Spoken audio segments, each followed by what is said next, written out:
The Constitution of India, Preamble.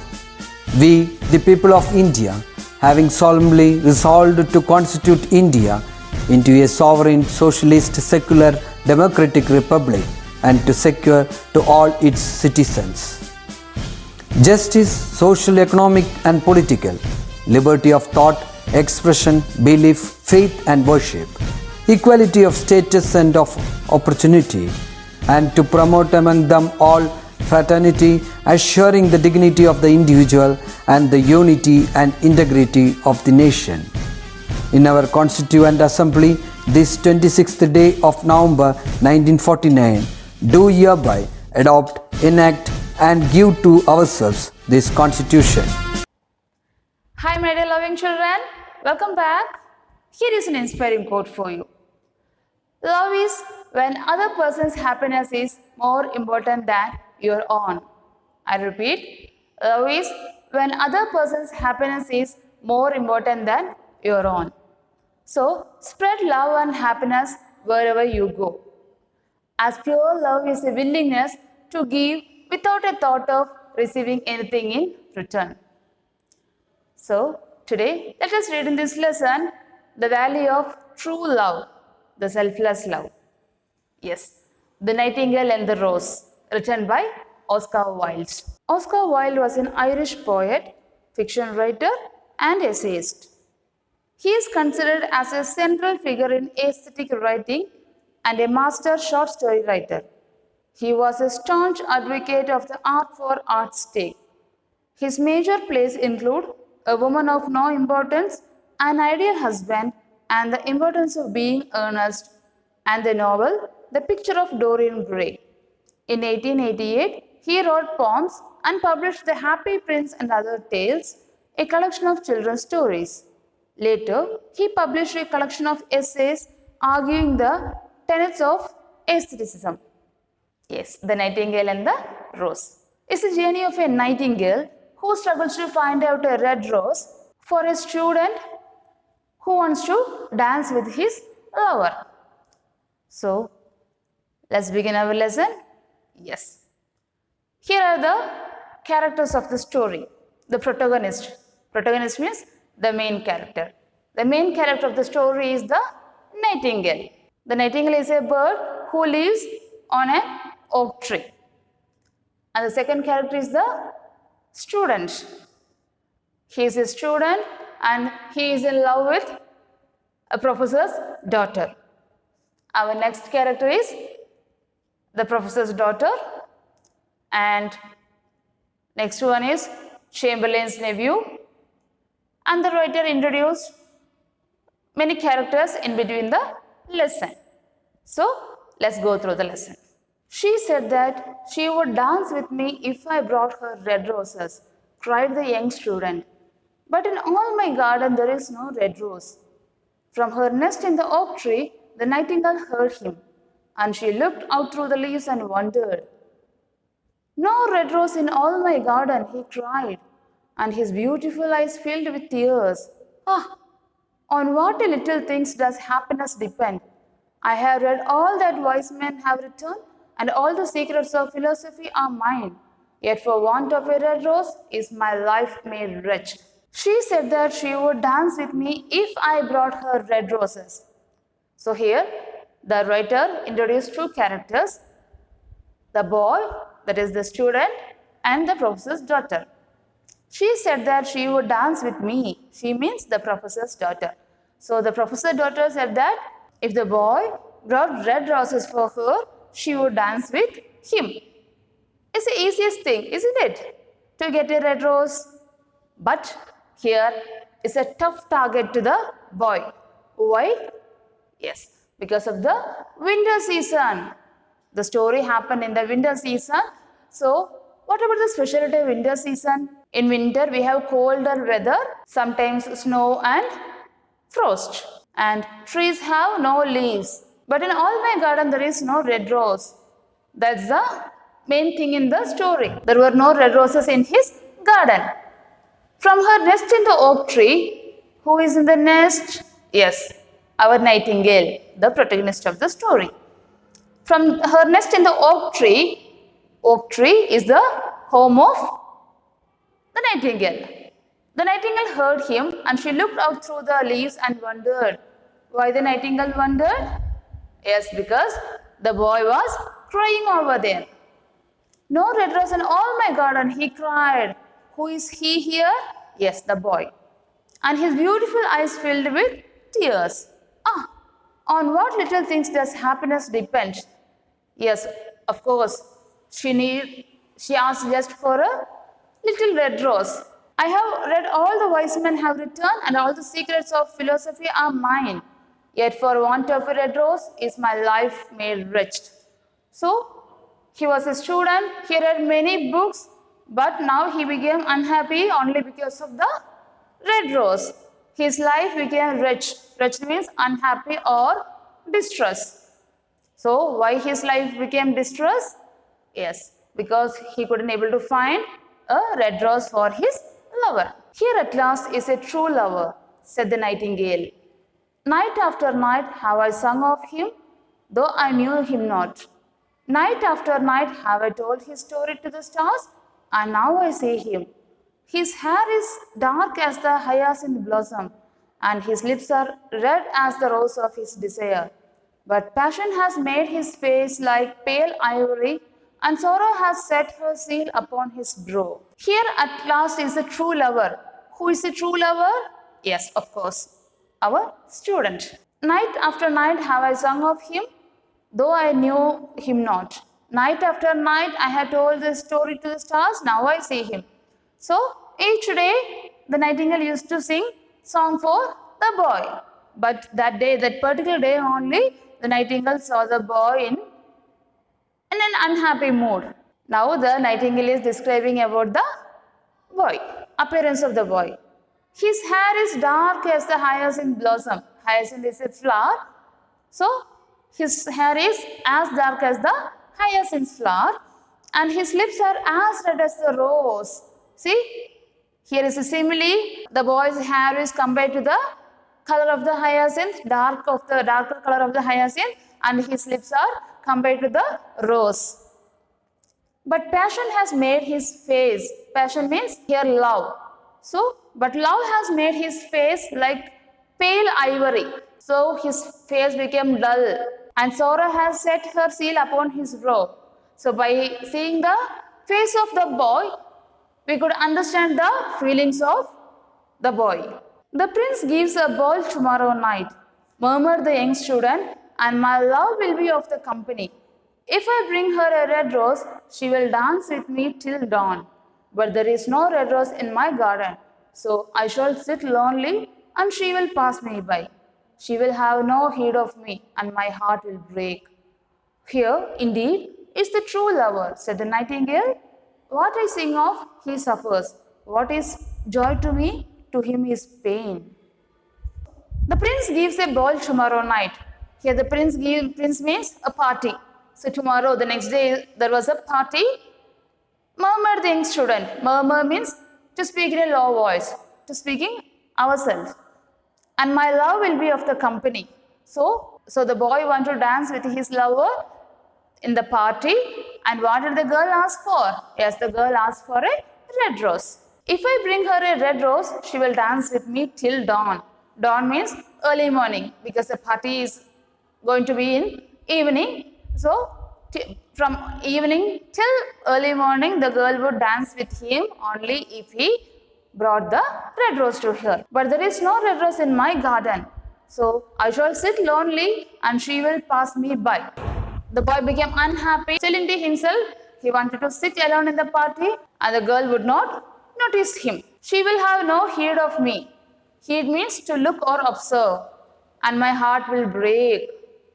If the girl did not notice him, surely the boy's heart will break. Here indeed means truly. Here truly is the true lover. Who is the true lover here? Yes, the boy. Said the nightingale.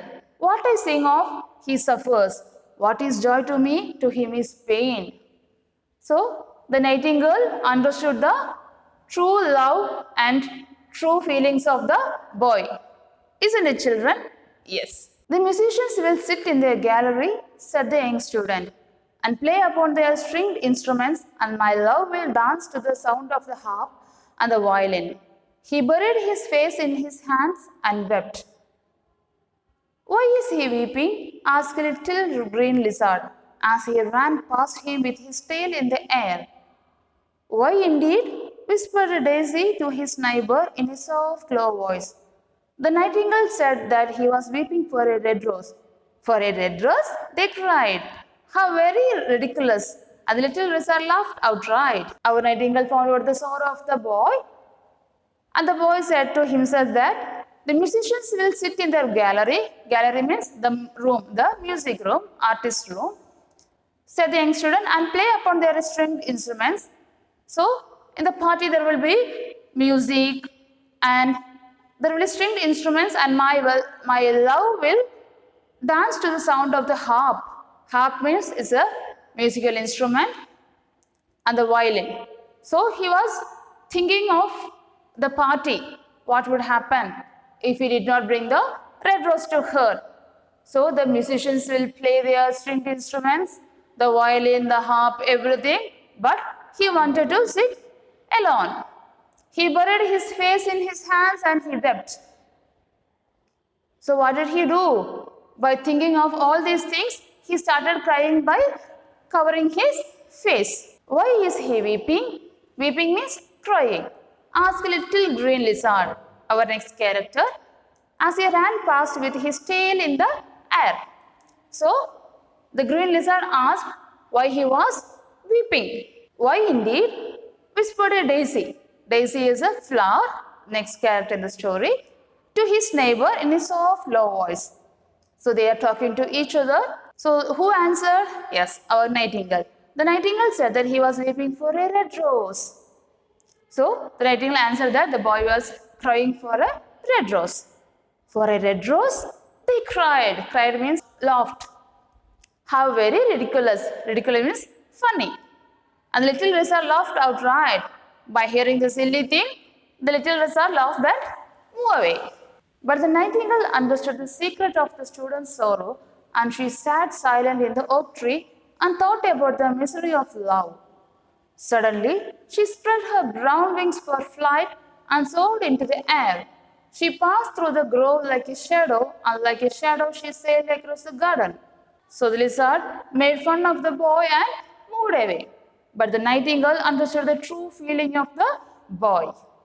The nightingale understood the secret of student's sorrow, and she sat silent in the oak tree and thought about the misery of love, problem of love. Suddenly she spread her brown wings for flight. Have you ever seen a nightingale? Yes, the nightingale is a small bird in brown color. She spread her wings for flight. Flight means to fly, and soared into the air. So she started to fly high in the air.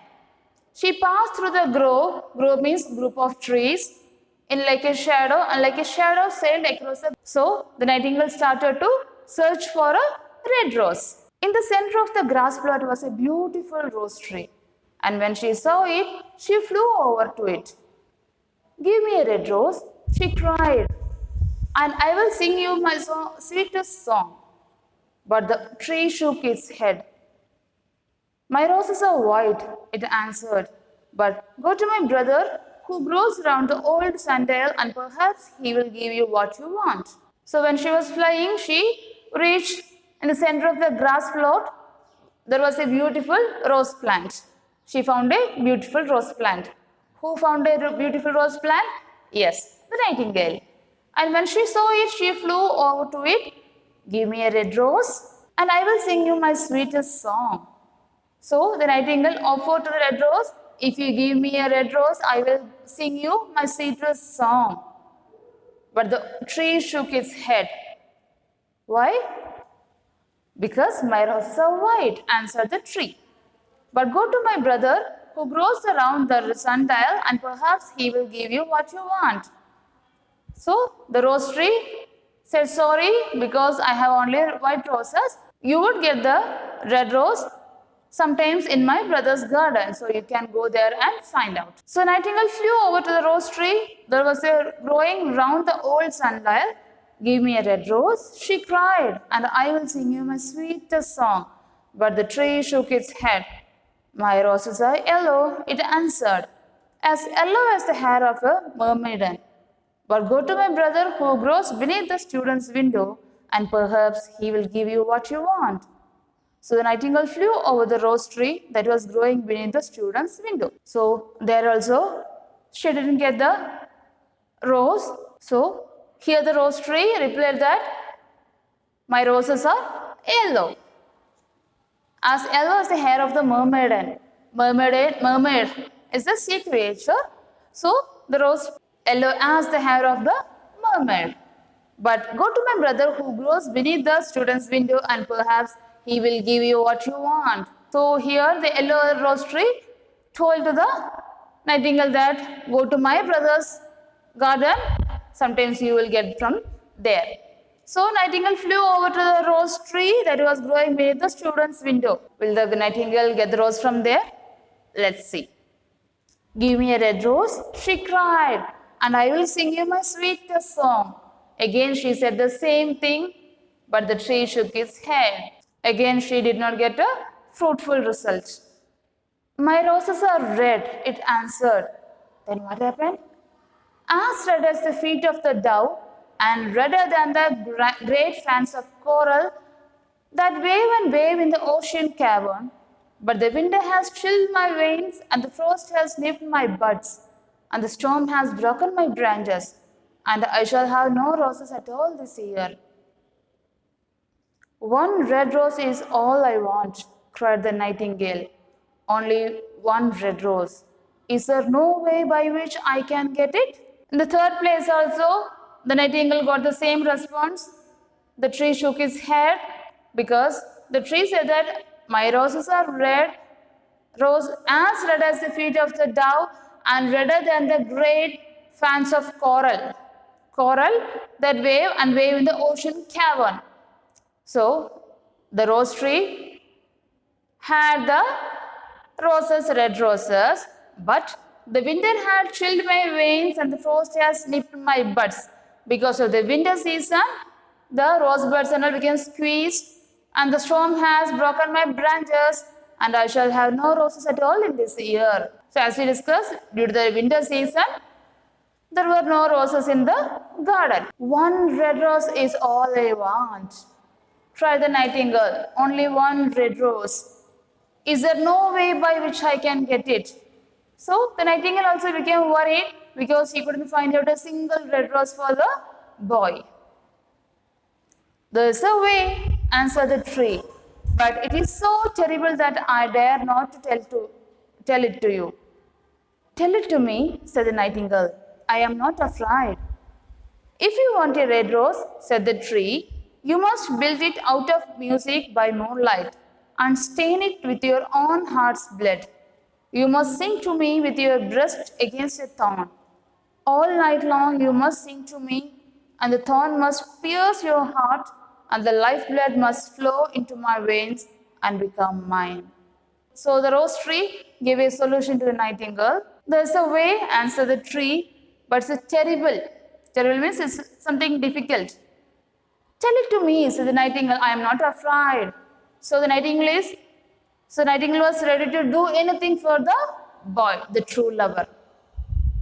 If you want a red rose, said the tree, you must build it out of music by the moonlight and stain it with your own heart's blood. So, how it is possible?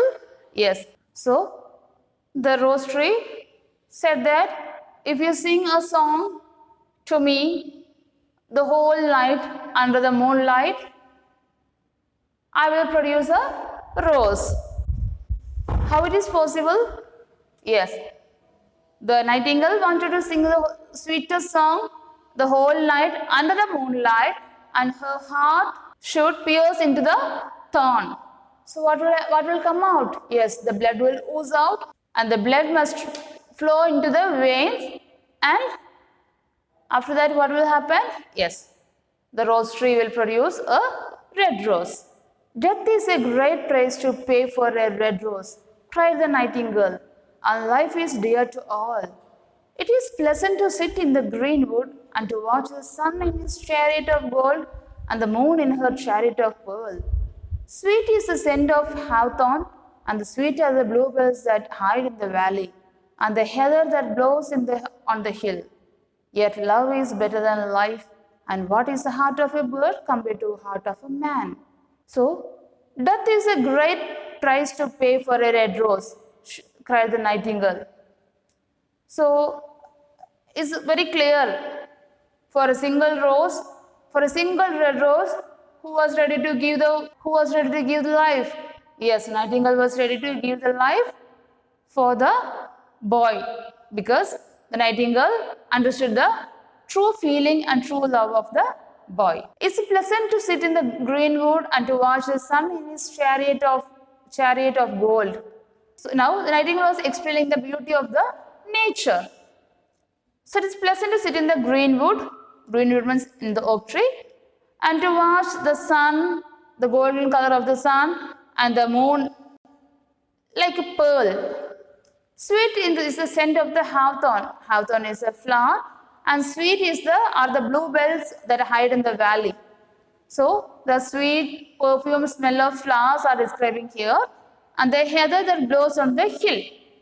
So the nature is explaining, the beauty of the nature is explaining here the beauty of the sun, the beauty of the moon, the sweet scent smell of the flowers. Yet love is better than life. And what is the heart of a bird compared to the heart of man? Yes, here shows the great heart, the selflessness, sacrifice of nightingale. So she spread her brown wings for flight and soared into the air. She swept over the garden like a shadow, and like a shadow she sailed through the grove. The young student was still lying on the grass where she had left him, and the tears were not yet dry in his beautiful eyes. Be happy, cried the nightingale. Be happy. You shall have your red rose. I will build it out of music by the moonlight and stain it with my own heart's blood. All that I ask of you in return is that you will be the true lover. So the nightingale was ready to do anything for the boy. So she spread her brown wings for flight and soared into the air, fly high into the air. She swept over the garden like a shadow, and like a shadow she sailed through the grove. Grove means group of trees. The young student was still lying on the grass where she had left him, and the tears were not yet dry in his beautiful eyes. So still the boy was weeping. Be happy, cried the nightingale. Be happy, you shall have your red rose. So the nightingale said to the boy, be happy, surely I will bring you the red rose. I will build it out of music by moonlight and strain it with on my own heart's blood. And that I ask of you in return is that you will be the true lover. The nightingale said to the boy that surely she will bring the red rose, but you have to be the true lover forever. The student looked up from the grass and listened, but he couldn't understand what the nightingale was saying to him, for he only knew the things that are written down in books. So the student looked up from the grass and listened, but he couldn't understand anything. He knew only the things what written down on the books, written down in books. So he couldn't able to understand anything. He looked up and he was crying there. But the oak tree understood and felt sad, for he was very fond of Nightingale, who had built her nest in its branches. Sing me one last song, he whispered. I shall feel when you are gone. So the nightingale sang to the oak tree, and her voice was like water bubbling from a silver jar. So the boy couldn't understand anything, but who understood? Yes, the oak tree understood, because it was the home of the nightingale. Sing me one last song. Who asked? Yes, the oak tree asked the nightingale. I shall feel when you are gone. So the oak tree asked her to sing a beautiful song. So nightingale sang to the oak tree, and her voice was like water bubbling from a silver jar. It started shivering, her voice started shivering, because the nightingale knew that she is going to die. Is it possible, children? So let's see in the next class. So that's all for today. I'm going to wind up today's session. So we have many characters in the story: the nightingale, the protagonist of the story, the student, the professor's daughter, the lizard, Daisy, and oak tree, and so on. So go through the first half of the story, read it once or twice. Okay? So we will meet in the next class. Until then, it's bye from your own Hindu teacher. Thank you.